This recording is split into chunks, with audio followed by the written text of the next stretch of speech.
This is Independent Librarian Dynamic, Sean Kennedy VI. And I'm a librarian.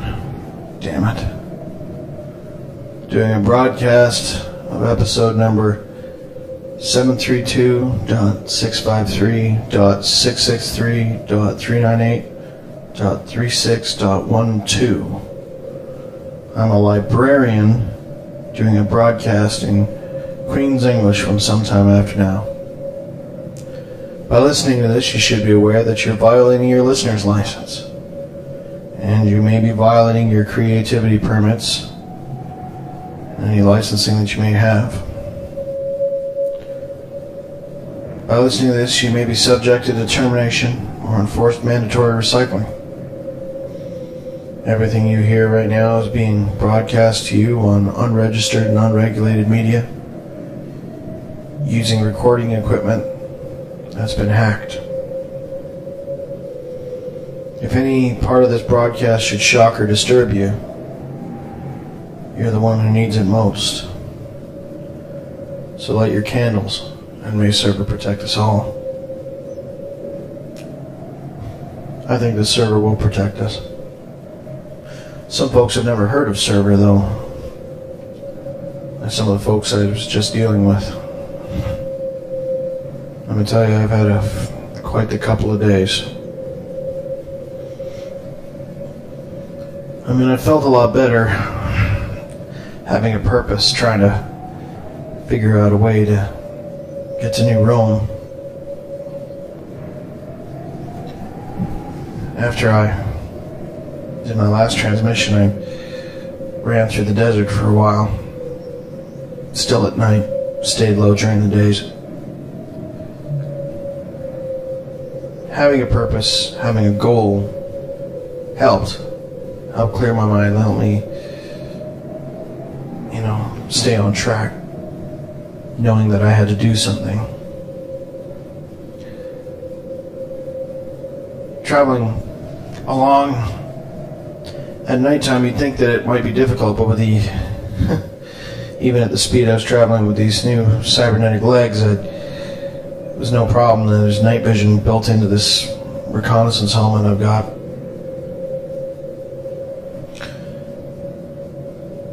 All the psychological impact aside, these legs are quite a creation. I mean, I've gotten pretty good with them now, I mean, I can run pretty steady without falling. I mean, the legs kind of... It's not like I control the legs. I mean, the legs kind of control themselves. It's like built-in gyroscopic in the hip movement somehow or something. I don't know how it works, but I'll just desire to go forwards, and since my brain isn't functioning on how to operate my legs at that speed, the legs kind of take over a little bit of their own. If that makes sense. I was traveling along at about 40 miles an hour, and I came across some burned out dead sections of forest, and rather than tripping over the logs, the legs just kind of adapted to them, and the claws that exist where my feet used to be just dug in. I was able to spring along. I mean, I never told it to activate claws, it just did it on its own. It's a lot like, instead of running, it's like driving your legs, if that makes sense. I'm starting to get the hang of it now.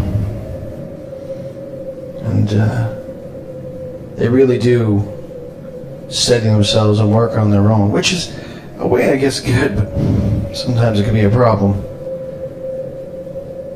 You're always steady. I'm not too sure exactly how the limbs and different parts work.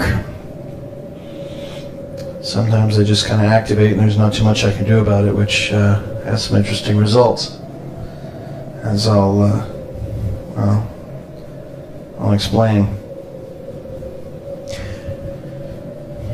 See, in order to figure out, I don't know where New Rome is. I have no idea where it is, so I had to figure out where it was, and the best way to do that is to get to some area of civilization, especially out here in the wastelands. I mean, there's got to be some kind of a human settlement or something out here. There always is. There's always wastelanders or small cities. I traveled for about 4 days, well, 4 nights as it were, running hard. The scrap and water that was in the pack was starting to get a little low, but the recon helmet picked up what it thought was remnants of civilization somewhere in the distance. It just gave me a little triangle saying dwelling, human settlement, a distance of about 80 miles, just over a rise. Sometimes that recon helmet's a little bit creepy. I don't know how it figured out there was a human settlement over there. Perhaps it was just something in the air. Maybe it picked up scent, or maybe it was just running off of a GPS map in a settlement. But I was able to figure out there was some kind of a settlement, so I made off that direction. It was just at sunrise when I came across this huge ring of trash, like a wall on the horizon. And that's usually a good sign of a settlement, because no matter what the settlement is, they will always have a dump zone outside of their town. I mean, you don't want to dump things inside the town, so you take any scrap or wreckage and you just bring it to the outskirts of the town. Now this scrap, this wreckage was a little bit different than the usual stuff you find on the outsides of the town. This stuff had looked like, well, battlefield scrap. Vehicles overturned. Vehicles that had been augmented for the desert, for traveling through the wastelands, but had been damaged. Looked like they'd hit mines, most of them. And beyond that ring, I mean, it took about, well, with my legs it didn't take long, but it would have taken a normal person maybe 20 minutes to crawl through and around and over this ring of garbage. I could see the reason why that ring of garbage was there, because beyond it was a clumsily made fence with wires strung in between that had big signs on it written in English and in other languages saying mines, minefield, danger, danger, minefield. And beyond it you could see sliced wire and pieces of sharp rebar kind of strewn about. This was a man-made barrier, the equivalent of a electronic or explosive moat that had been built. With the helmet on, I could see it stretched for about half a mile, and when as far as I could see in either direction, it was a huge circle. About another mile beyond that, I could see a settlement of some kind, wooden buildings. Like I said, the sun was coming up, so there's a bit of fog, so the telescopics wasn't able to get me in that close. Mist from the dew of the night. So I could either move in now, or I could wait. There was a break in the minefield about 500 feet off to my right. Led to a long corridor down. Half a mile in was the gate, and it was not that wide of a corridor, only maybe 20 feet, like a road, a driveway. At the end of the corridor, right before you passed it, there was 2 concrete bunkers, which I knew housed some kind of machine gun.